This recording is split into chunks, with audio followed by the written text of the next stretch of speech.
Tuviste una etapa fuerte, Una ¿no? De etapa fuerte, alcoholismo. sí, de alcoholismo también.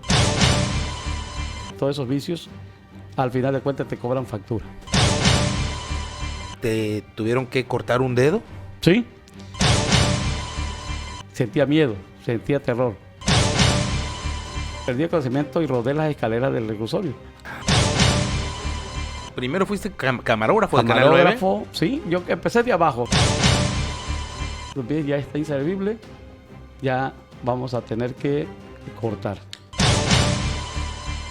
Me hablaron de tu casa y acaba de fallecer tu mamá.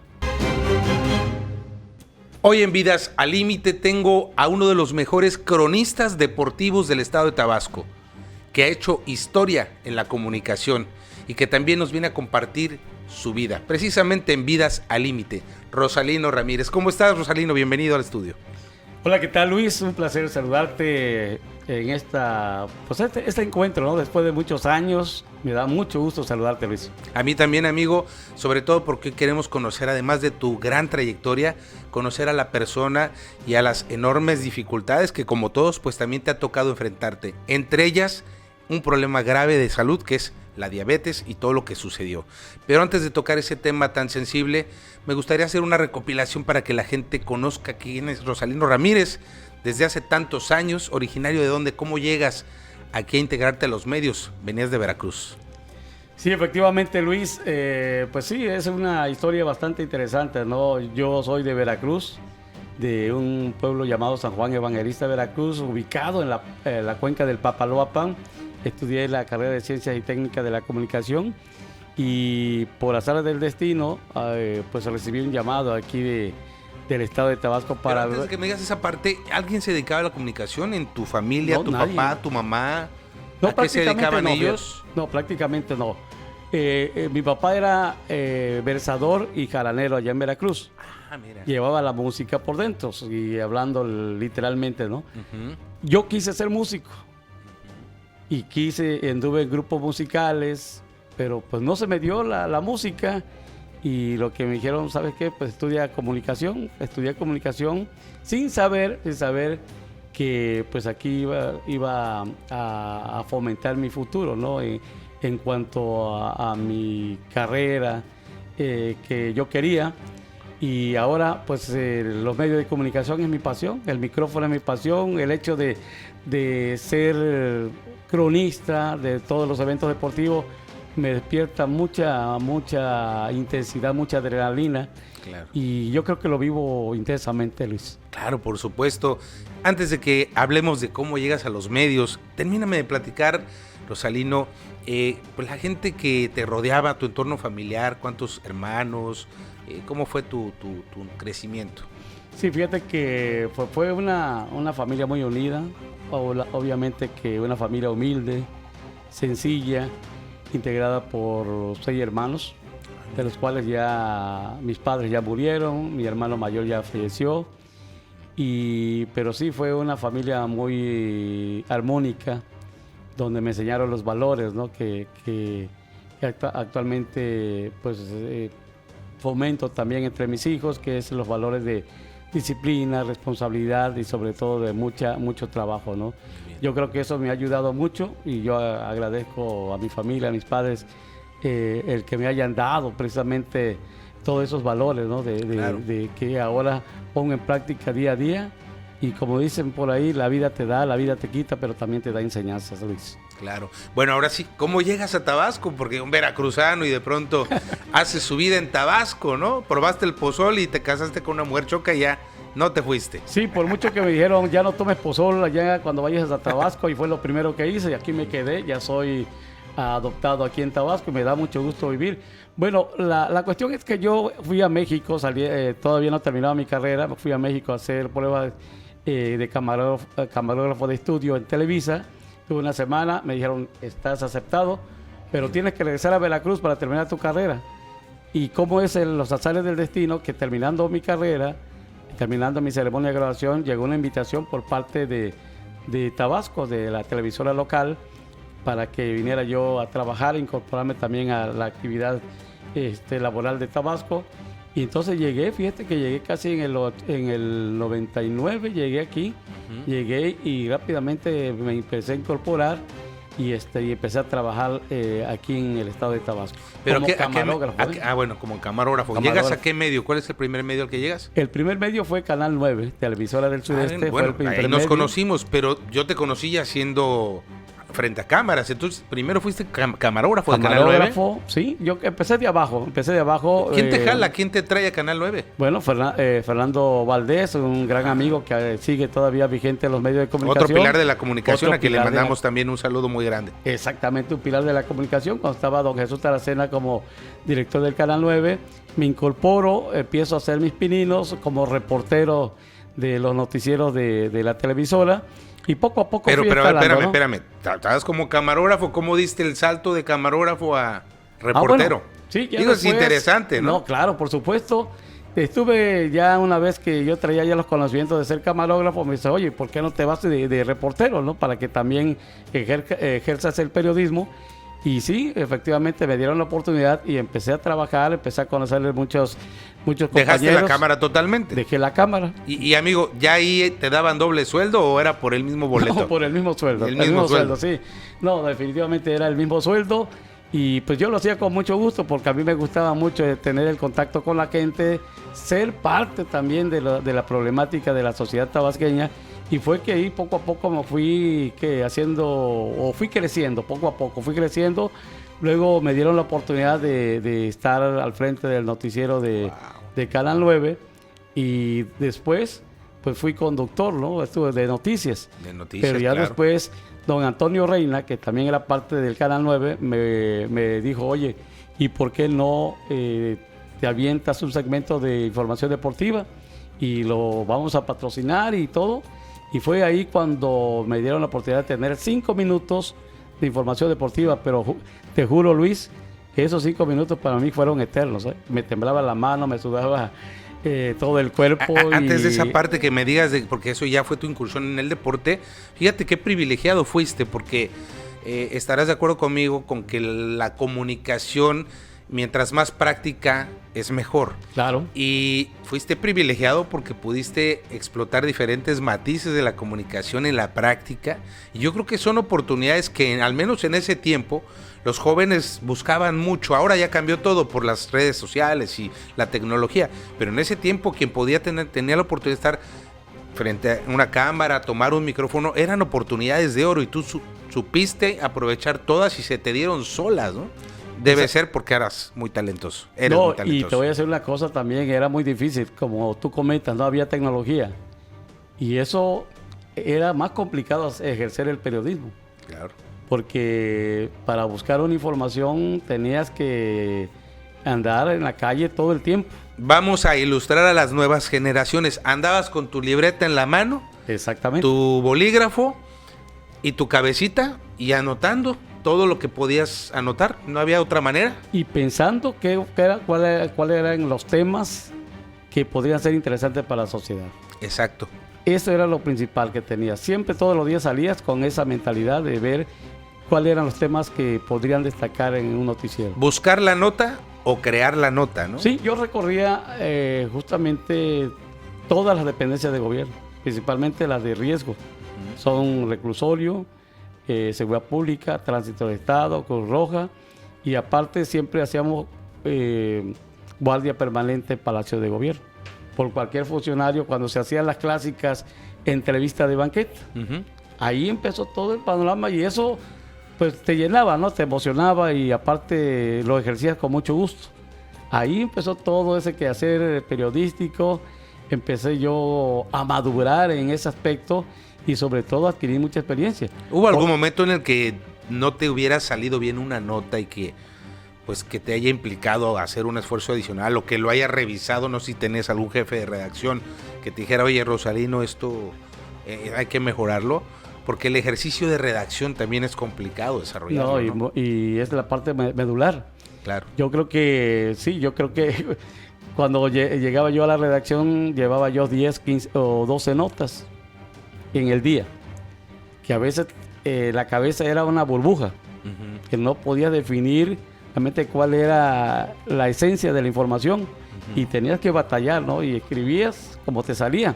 Pero ya había un redactor, un compañero que nos apoyaba y decía, oye, aquí todavía como que no está la idea muy definida, no está muy clara, hay que revisarla otra vez, hay que checarla y hay que empezar de nuevo. De nuevo. Entonces era lo más complicado que yo padecía en mi época de reportero. ¿Alguna nota que recuerdes que te haya marcado mucho antes de entrar al terreno de los deportes? ¿Alguna nota que te haya marcado?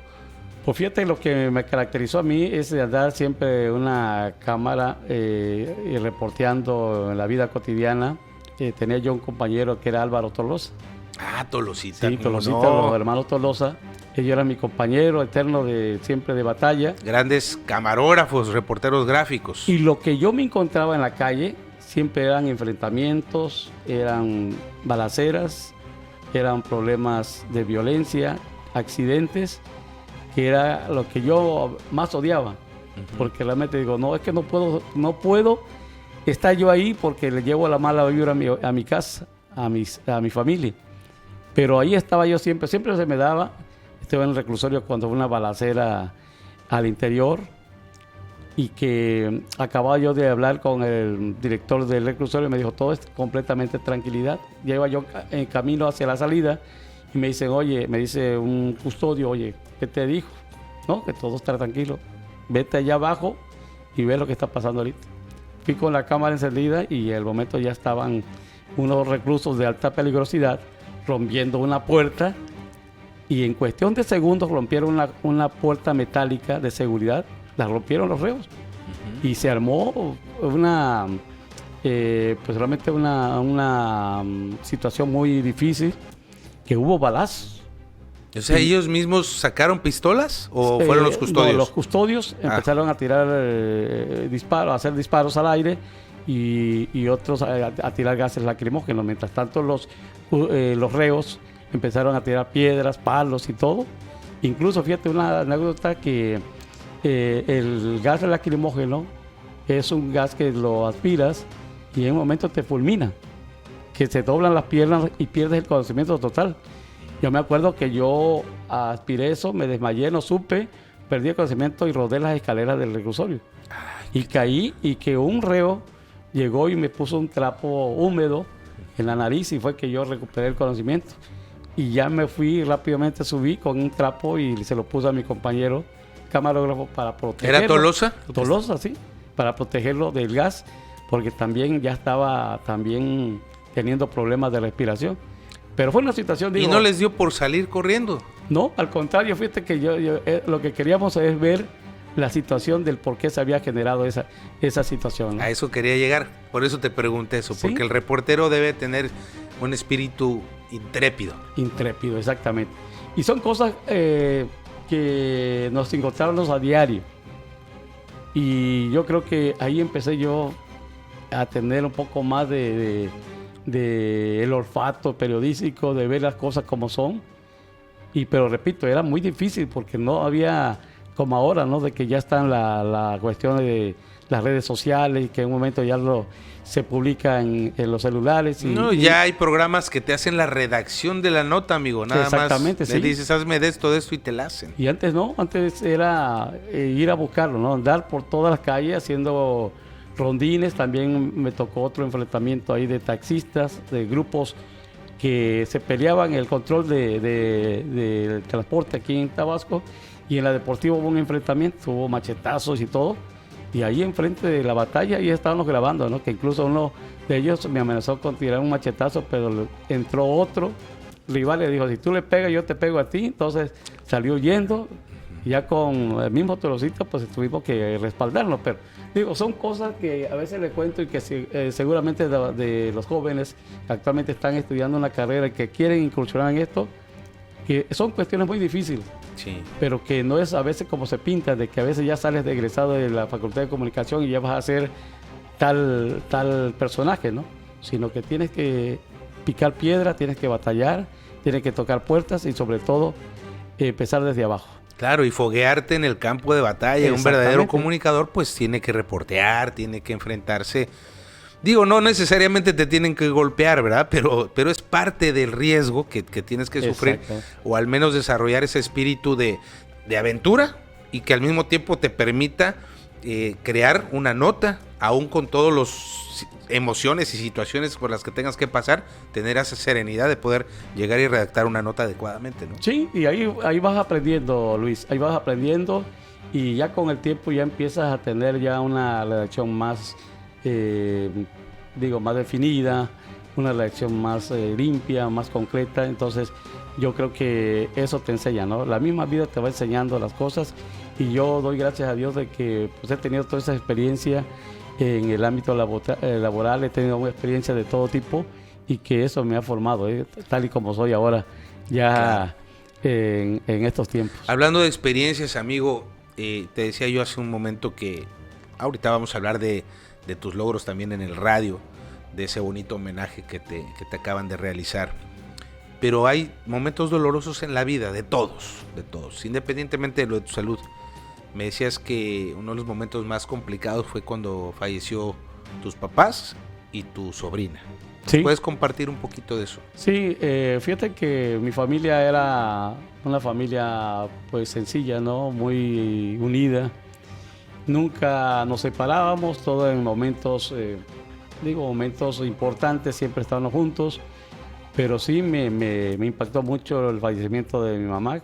Estaba precisamente conduciendo el programa de noticias de Canal 9 a la 1 de la tarde cuando la muchacha de recepción, Dorita, me dice, oye, me hablaron de tu casa y acaba de fallecer tu mamá. Todavía me faltaban 30 minutos para terminar el noticiero y tuve que hacer un máximo esfuerzo para terminar esos 30 minutos sin mostrar la congoja, mostrar la tristeza, la preocupación, sino simple y sencillamente dar la buena cara para dar las noticias.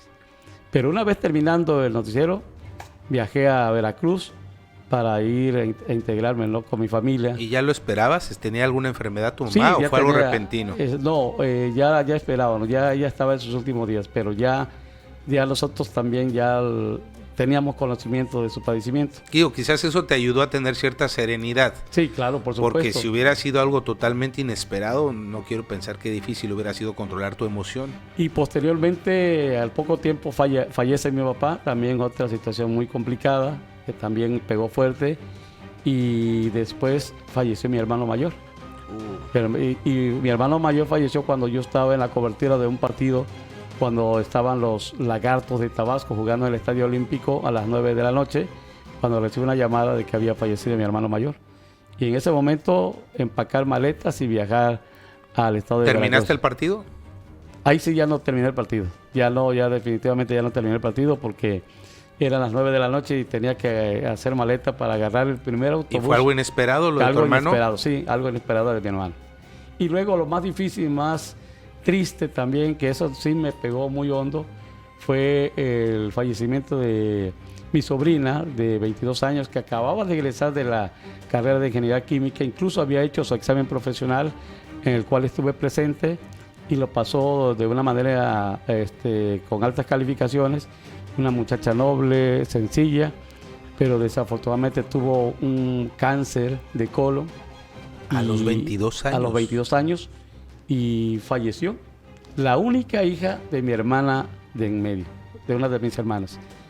Y me dolió porque yo era como su padre para ella, porque su papá murió naciendo ella, al año de nacida, ella falleció su papá y ella me tomó el cariño como padre. Entonces, pues ahí se fue criando, se fue formando y era una chica muy noble que ya tenía hasta trabajo, ya la habían contratado.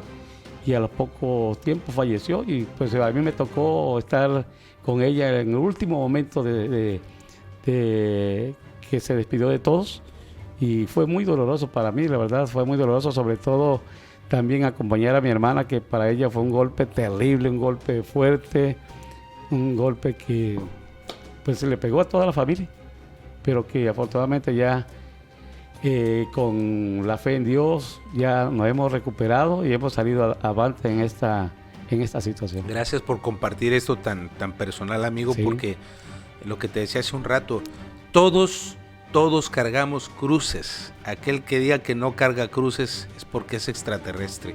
Todos cargamos cruces y no siempre es agradable compartirlo, pero Yo creo que sí es importante y podría servir hasta cierto punto de consuelo para aquellos que viven problemas fuertes, pérdidas, enfermedades, pues que vea que todos estamos en la lucha, ¿no? Y todos estamos tratando de vivir con esas cruces y Claro. de que se puede vivir con esas cruces. Amigo, cambiando de tema, ahora sí, entras al mundo de los deportes y a conquistar este espacio en la comunicación que yo creo que muy merecidamente te han hecho este homenaje. ¿Cómo se da esta situación de entrar al mundo de los deportes? Y cítame 3 partidos o 3 momentos muy importantes. Bueno, 3 partidos, el fútbol, que es mi pasión, el béisbol, otro deporte que también apasiona, y el otro deporte son las carreras atléticas. Yo practiqué mucho las carreras atléticas, siempre entrenaba competencias atléticas, jugué fútbol allá en mi pueblo, semiprofesional, y el béisbol no lo jugué, pero pues cuando llegué a Tabasco me encantó ser parte, ¿no?, de la historia, o sea, de cada uno de los partidos. Deporte. Siempre hice deporte, siempre practiqué deporte. El que más practiqué fue el fútbol.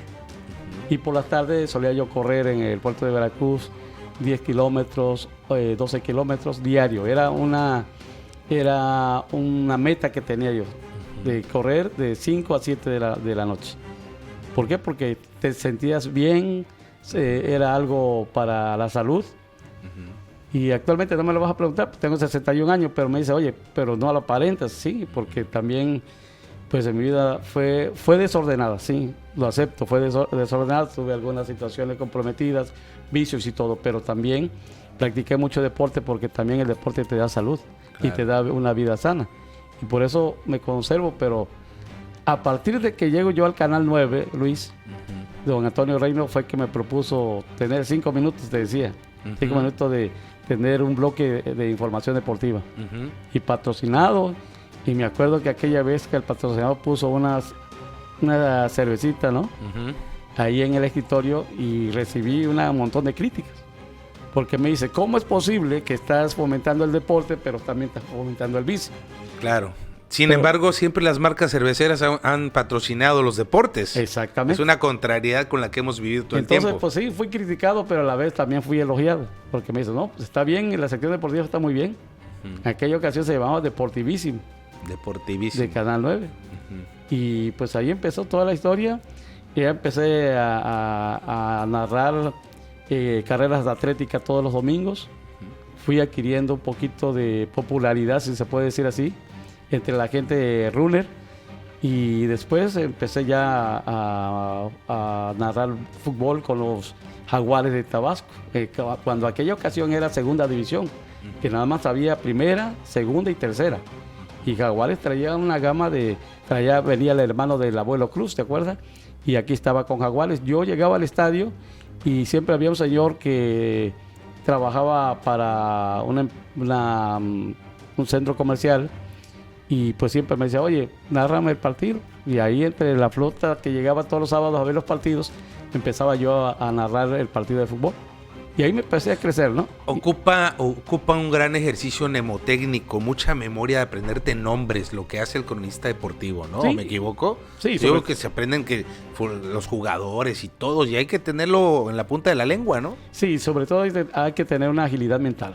Exacto. Tener dinamismo, que el que te está escuchando también se involucre en la historia que estás comentando. Esa es parte medular de un cronista deportivo.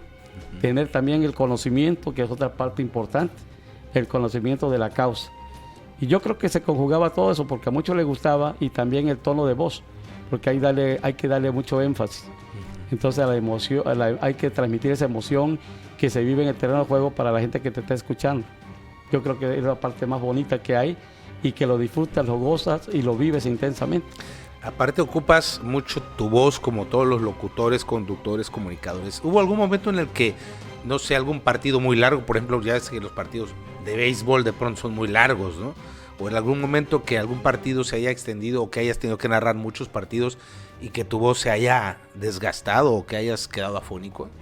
Pues la situación más comprometida fue la del partido entre Veracruz y Olmecas, que fue un partido de 23 entradas, que fueron aproximadamente 8 horas de transmisión. Nosotros entramos cuarto para las 8 la transmisión a través de XCBA Radio. Y cuando pensamos que el partido iba a terminar a las 11, 12 de la noche, pues el partido se extendió a 23 entradas y ya pues muchos que estábamos ahí, compañeros, ya también la voz ya sentían cansancio, ¿no? Y aparte de que la pesadez de estar ya en horas de la madrugada. El sereno, ¿no? El sereno, las 4 de la mañana y el partido no tenía para cuándo acabar. Y ganó, cuando menos ganó. Y ganó Tabasco. Ganó 6-5, ganó Tabasco a Veracruz. Bueno, valió la pena Valió la pena.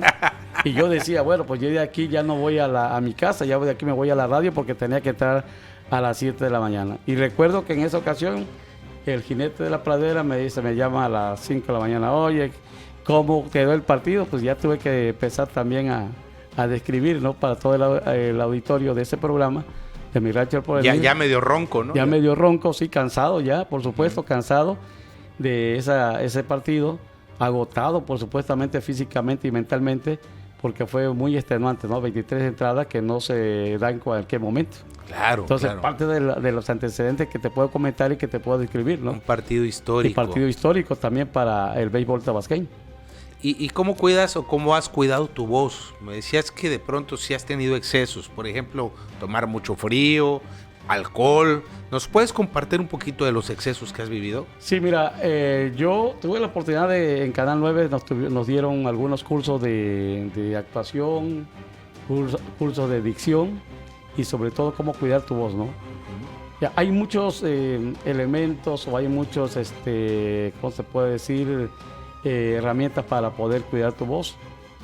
El locutor o el cronista es como el músico cuando tiene que afinar su garganta para poder interpretar una melodía o interpretar una canción. Porque si no estás afinado, pues tu voz se escucha muy feo. En el cronista también tienes que hacer lo mismo. Tienes que afinar tu voz, ver los tonos en que estás para que tú puedas tener una voz clara, nítida, con buena dicción, para que la gente que te escuche también pueda decir, oye, tiene bonita voz este muchacho. Entonces... no gritar, por ejemplo, ¿no? No gritar, exactamente, tener una voz muy modulada. Y hay algunos ejercicios que también son recomendables, por ejemplo, ponerte en el cristal del baño o en la esquina de la casa y ahí empezar a expresar las notas vocales, las notas musicales, hasta que ya tu voz vaya teniendo claridad y vaya teniendo una afinación. Son, digo, parte de los ejercicios que se puede hacer para conservar la voz. Obviamente no puedes tomar frío, siempre tomar agua tibia o algo así por el estilo. Cuidarte mucho en ese aspecto, ¿no? Y siempre tener un poco de hacer ejercicio de respiración para que tú puedas tener la potencia, la fuerza necesaria para poder transmitir de una manera muy importante, ¿no? Sobre todo, yo, por ejemplo, los fines de semana, a veces me voy a narrar 3 partidos de softball. Y terminando uno empiezo el otro y pues tienes que aguantar, ¿no? Pero en ese momento lo único que puedes hidratarte es con agua tibia o algo así, una bebida que no esté fría. Y sí, y comer algo, ¿no? Comer algo, porque sí también es parte de la... Ayuda, ¿no? Comer. Ayuda, sí, comer ayuda. Ahora, eso es hablando de cuidar la voz, pero hace un momento me hablabas también que has tenido excesos y vicios. Entonces, eso también llega a afectar. ¿Nos podrías compartir un poquito de cuáles han sido las debilidades que en un momento como un ser humano, alguna etapa de tu vida hayas tenido? Sí, como todo mundo, Luis, a veces uno de joven no valora tu cuerpo, no valoras tu vida y cae uno a exceso del vicio, el alcohol, el cigarrillo. ¿Fumaste? Fumé mucho tiempo, que afortunadamente lo dejé hace ya casi 26 años ya aproximadamente. Pero antes, para redactar, yo compraba mi cajetilla de cigarro y me ponía a fumar. Y tu agua, tu refresco de cola, tu café, todo eso eran los vicios que tenía uno, porque era para poder estar concentrado haciendo la redacción de las notas. Pero después ya te empieza a perjudicar, empiezas a sentir las secuelas de todo ese vicio. ¿Cuántos años fumaste? Casi unos 10 años. 10 años. Sí, pero ya hace 26 años afortunadamente dejé el cigarrillo. El alcohol también era muy difícil dejarlo también, pero... Tuviste una etapa fuerte, ¿no? De alcoholismo. Sí, de alcoholismo también. Digo, comunicador también a veces incurre o cae mucho, y tú sabes que el alcohol invade cualquier nivel, ¿no? De persona, sea rico, sea pobre, o sea lo que sea, y que también te invade. Y yo te decía, a veces uno no valora su vida, hasta que a veces hay una caída que te enseña, ¿no?, a revalorar de lo que hiciste y de lo que no hiciste. Y a mí me pasó, fíjate, también me pasó eso, de que me vine a dar cuenta ya muy tarde, ¿no?, de que todos esos vicios, al final de cuentas, te cobran factura. Claro, ya llegamos finalmente al punto más delicado, que es el de tu salud, ¿no? Sí. ¿Cómo comienza este proceso que de alguna manera ya nos diste un preámbulo, ¿no?, que es también el resultado de haber tenido excesos? Pero bueno, ahora tienes un problema grave de diabetes, ya vives con este padecimiento crónico, ¿te tuvieron que cortar un dedo? Sí, efectivamente fue una situación muy difícil, ¿no? Tú sabes, los excesos en la comida, exceso que tuvo uno anteriormente, eso te va ocasionando, pero a veces uno no lo toma en cuenta. La vida te va y te quita, pero también te enseña. Pero te enseña ya cuando caes. Claro. Y dice, si te caes, levántate. Sí, levántate, pero ya tienes que cambiar tu modo de vivir. Y sobre todo, el saber paliar con tu enfermedad. Vino la época de la pandemia, yo ya traía secuelas de salud. Y la pandemia, el estrés, los problemas económicos por la pandemia, ya no había actividad. Entonces eso se vino a pegar fuerte, ¿no? ¿Te deprimió? Me deprimió, caí en una depresión tremenda, que a veces no podía dormir con la luz apagada porque sentía miedo, sentía terror. ¿A ese grado? A ese grado sentí miedo. Muchos dicen, es que yo no le temo a la muerte. Pero yo, el hecho de cerrar los ojos, veía una oscuridad tremenda y me daba miedo, me daba pavor. Le decía a mi hija, oye, préndeme la luz porque no puedo dormir, no puedo sentirme tranquilo. Y estuve casi un año encerrado en la habitación sin ver la luz del sol, sin ver la luz del día. Entonces eso me Fíjate que en esa época nos preguntábamos, los que te conocemos, qué pasaba contigo, porque efectivamente dejamos de saber de ti. Sí. Fue como un año. Un año aproximadamente. Ahora, yo te preguntaba hace rato, antes de la entrevista, si no te dio también a ti el bicho de la pandemia. No. Pero espérame, te voy a decir algo. Tú sabes, yo lo hice público, que a mí ese bicho, y no digo el nombre porque si no la plataforma nos baja el video, pero ese bicho a mí me dio muy fuerte y te ataca todos los sistemas. Y uno de los sistemas que te ataca es el sistema anímico. Sí. Te tira en depresión. Amigo, a mí me daban ganas de llorar de la nada, estando enfermo. ¿No será que a ti te dio, la manera en la que a ti te dio fue deprimiéndote y nunca te diste cuenta que tenías eso? Porque está muy raro que un año estés deprimido, ¿no? Sí, no, fíjate que afortunadamente no. Consulté a alguna amiga que son doctoras. Me dijo, no, es que ese es típico de una persona que está en una situación de enfermedad, que la depresión te pega. Y entonces tienes que tomar tal medicamento, tomé los medicamentos, sí. Yo no podía dormir nada, Luis. Yo a la 1 siempre lo pensaba, me preocupaba porque ya llegaba a las 12 de la noche. Y digo, ¿y ahora cómo le hago? Todos se van a dormir y yo quedo aquí despierto. Yo dormía, pero a los 30 minutos ya estaba despierto. Y ahí a velar toda la madrugada. Hasta cuando a las 6 de la mañana ya me alegraba de que ya escuchaba un movimiento de mi familia, que ya se empezaba a andar en la casa. ¿Y no dormías? Y no dormía prácticamente nada. ¿Dormitabas? ¿No? Dormitabas y de repente volvía yo a lo mismo. Era muy grave lo que Era tenías. muy difícil, sí, muy difícil. Por de ahí, haciendo algunos trabajos de reparación en mi casa, no me percaté de que sufrí una ¿cómo se puede decir? Un piquete punzada. Sí, una punzada de un clavo, haciendo limpieza en un patio de mi casa. No lo sentí por la misma diabetes que ya tenía. Ah, ¿ya se te había declarado la diabetes? Ya se había declarado por todo eso.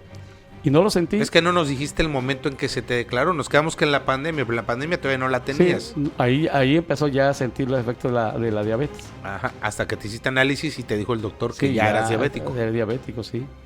Y Bien. después, pues ya estuve haciendo eso y tuve esa situación en mi pie. No me di cuenta, seguí trabajando y me acuerdo que en el partido de playoff de la Olmecas contra Pericos de Puebla, sentí que mi cuerpo no reaccionaba, sentí que me sofocaba y me dicen mis compañeros, oye, te vemos mal, vete a tu casa, no transmites. Pero yo dije, no, yo sí, ya, dame 5 minutos nada más, yo me recupero. Me recuperé, terminé el partido, pero el día siguiente ya no fue posible. Me interné, pero no me hicieron nada donde fui internado. Y pues ya toda mi familia me empezó pues a preocupar, ¿no? Y empezamos ya a ver alternativas, que era lo que pasaba, porque lo que me decían es, ¿sabe qué? Tu pie ya está inservible, ya vamos a tener que cortar. Pero si apenas era un punzón, ¿cómo es que ya te decían que ya te iban a cortar el pie? Sí, fíjate que hasta eso era lo preocupante de mi O sea, familia. no había gangrena ni nada, ¿o sí? Había infección, pero era leve. Nada más en lo que es el empeine. O sea, no era así algo tan aparatoso como para que te dijeran porque que ya. Incluso en el instituto donde me internaron, que no lo quiero mencionar, pero solicité que me hicieran una como radiografía de si había circulación o no en mis tendones, y me dice el doctor, pues tu circulación está bien, tus tendones tienen vida, lo único es la infección en la parte de arriba de tu empeine, yo no sé por qué te quieren cortar el pie. Entonces dice mi familia, pues ¿sabe qué? Salte de ahí, no tiene caso que estemos aquí perdiendo el tiempo y vamos a buscar otras alternativas. Esto que dijeron que te tenían que cortar fue en el seguro social. Seguro social. Sí, okay. Sí, seguro social, porque no me hicieron justamente nada. Ni me revisaron el pie, simple y sencillamente con el diagnóstico que llevaban. Y hay muchos casos así, ¿no? Que les cortan, les amputan partes Sí. sin tener de verdad un diagnóstico real. Sí, lo primero que hacen es llegar ya a amputación. Entonces yo dije, espérame tantito, yo siento que todavía es recuperable mi pie, o sea, no tengo por qué cortarme la pierna. Dice, no, es que ya esto le quita, es un gasto para el seguro. Así me lo dijeron de plano, o sea, es un gasto para el seguro. ¿En serio? ¿Es un Digo, gasto para el seguro? Para así el seguro, sí, es un gasto. Le digo, oiga, pero si yo estoy pagando mis derechos, estoy pagando mi seguro como derechohabiente, ustedes tienen la obligación de atenderme. Nunca lo hicieron, pues se pusieron un poco groseros y toda cosa.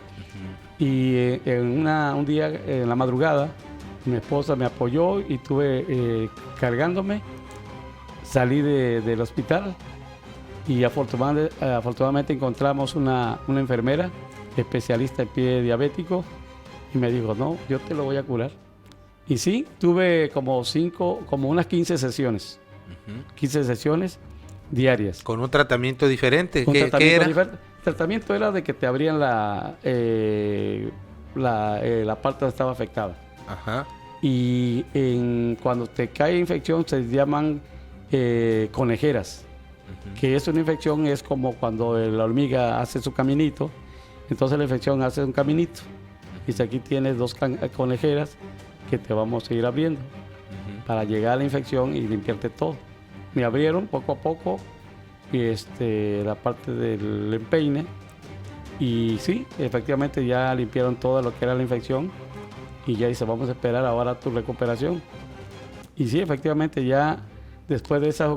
¿Hay dolor o se inhibe el dolor con el pie diabético? Sí hay dolor. Sí hay dolor. Sí hay dolor, sí hay dolor. Sí hay Normal, dolor. el normal. El normal. Porque por ahí alguien me ha dicho, no, que ya como ya no hay tanta circulación de sangre, que ya no duele. Sí, no, a veces porque la misma diabetes, a veces tus pies ya se entumen, ya no sienten nada. Pero en mi caso sí sentía. Y sentía yo cuando me abrían y todas las cosas. Qué difícil, ¿no? Es muy difícil, muy doloroso. Y sobre todo que estabas conectado con medicamentos, antibióticos todo el tiempo. Todo el tiempo estuve con antibióticos y antibióticos bastante caros, medicamentos bastante caros. Pero pues no había otra, Luis. Tenía que invertir para poder recuperar mi salud. Afortunadamente, bueno, pues ya me apoyaron mi familia, mucha gente de la Universidad Veracruzana, compañeros de la generación de egresados, de la generación 84-88, Ellos también aportaron su granito de arena, siempre estuvieron conmigo, mi familia de Veracruz nunca pues me abandonó. Y toda mi familia aquí, mis compañeros también de medios, también me dieron el respaldo. Y gracias a esa motivación pude superar todo ese problema. Pero a veces, cuando la mente te suceden estas cosas, es cuando uno empieza a valorar ya tu vida, ¿no? Dice, pues ahora quiero enmendarme, quiero aportar y quiero también aconsejar a la gente joven, a la gente que realmente no valora su vida. Eso es lo que al momento yo he percibido, Luis, con toda esta enfermedad, con toda esta situación que he pasado, muy triste, sí, muy doloroso, muy preocupante, y que yo pensé que ya no la libraba, pero afortunadamente Dios es tan grande que me dio la oportunidad de seguir comentando en este momento toda esa problemática que he pasado. Sin embargo, lo que me causa confusión es que te iban a cortar entonces todo el pie y al final nada más te cortaron un dedo. ¿Estoy entendiendo bien? Sí, exactamente. Ah, bien. Era un dedo que ya por el tiempo que estuve en el seguro se fue afectando. Entonces ese ya no se pudo salvar. Ya no se pudo salvar. Pero de los males el menos. ¿No? Exactamente, me dijo la doctora. Sí, ahí pues no te van a cortar el pie, pero te vamos a cortar un dedito. Y sí, efectivamente fue una cirugía rápida. Una cirugía rápida que pude recuperarme a tiempo y ya hasta la fecha, fíjate que ya las heridas ya están completamente cerradas. Obviamente que tengo que andar con un calzado especial, sí, porque ya el calzado pues ya no es recomendable. Sí, calzado abierto, ya calzado no puedes abierto. Usar zapato. Sí, por la humedad que te genera el calzado, ¿no? Y sobre todo la humedad que genera y que eso te puede provocar infección. A cualquier persona que es diabética, la recomendación es que no use zapatos cerrados, porque en cualquier momento puede hacer una ampolla y esa ampolla puede ser verdaderamente Amigo, difícil. Y considerando esta situación tan delicada que estás padeciendo, si tú pudieras regresar el tiempo para prevenir tus problemas de salud, ¿qué hubieras cambiado en tus hábitos? Ah, caray, la alimentación. La alimentación y la forma de vida. Practicar mucho deporte y tratar de cambiar, ¿no? Erradicar todos esos vicios. Eso es lo que yo cambiaría. Y también, digo, eso ahora lo que estoy pensando, Luis, es tener acercamiento con la gente joven. La gente que todavía está sana, la gente que todavía tiene la oportunidad de vivir, de que también deje un poco los excesos y que cuide más su salud. Porque a veces, cuando uno llega a una situación de enfermedad, a veces es muy difícil. En el caso mío, yo estaba en cama y lo difícil era cuando tenías que ir al baño. Yo no podía caminar, tenía que ir en silla de ruedas y a mí me daba pena porque yo son puras hijas que tengo. Entonces, para ir al baño, yo me arrastraba. Y afortunadamente hubo una cuñada que me proporcionó una silla de ruedas y con eso ya nada más me apoyaban a subirme a la silla de ruedas y al baño.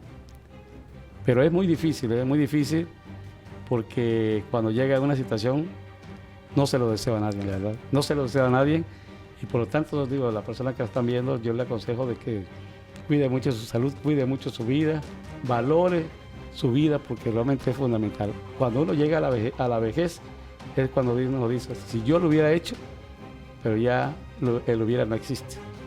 Ya las cosas son del pasado y ya no vuelven a vivir. Amigo, y dice, la vida te enseña, pero también te quita y también te da. Claro. Amigo, yo creo que ese mensaje es oro molido para la gente que vio esta entrevista.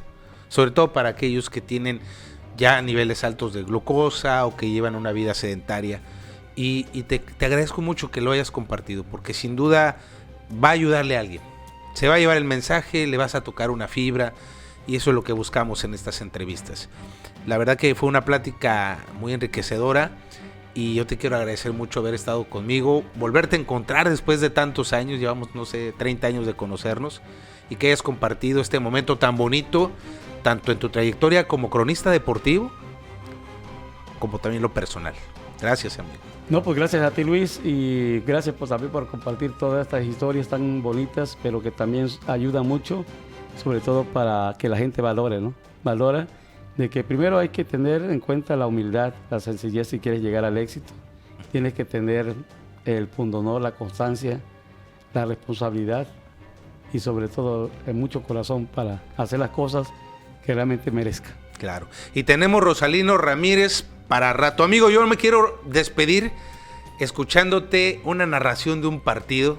Claro, no tenemos partido aquí, pero vamos a simular que estoy jugando yo. Me gustaría escuchar mi nombre. Ahí tenemos a Ardura o Luis Ardura. No sé cómo lo dirías. Despidamos esto con un pedacito de una crónica. Improvísate ahí 20 segundos. A ver cómo sería.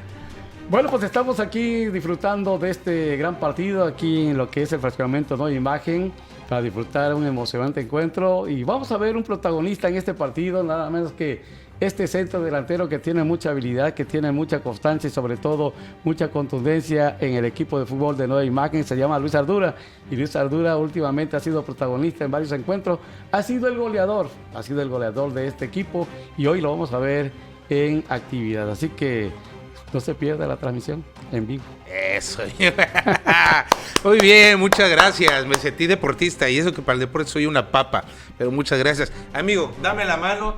Dios te bendiga. Muchas gracias por esta entrevista. Muchas gracias, Luis, a ti. Muchas gracias. Al contrario. Y gracias a ustedes por vernos. Recuerden, cada 15 días subimos a este canal estas entrevistas que sin duda nos dejan algo de aprendizaje, vidas al límite. Lo invito a que se suscriba, apenas somos 1000, pero seguramente con el favor de ustedes, su preferencia, vamos a hacer muchísimos más en los próximos meses. Búsquenos así como Ardura Comunica MX en estos espacios, estos contenidos, que se llama Vidas al Límite, y yo lo veré precisamente en una próxima entrega. Gracias, amigo. Buenas tardes. Buenas noches, perdón. Gracias y hasta la próxima.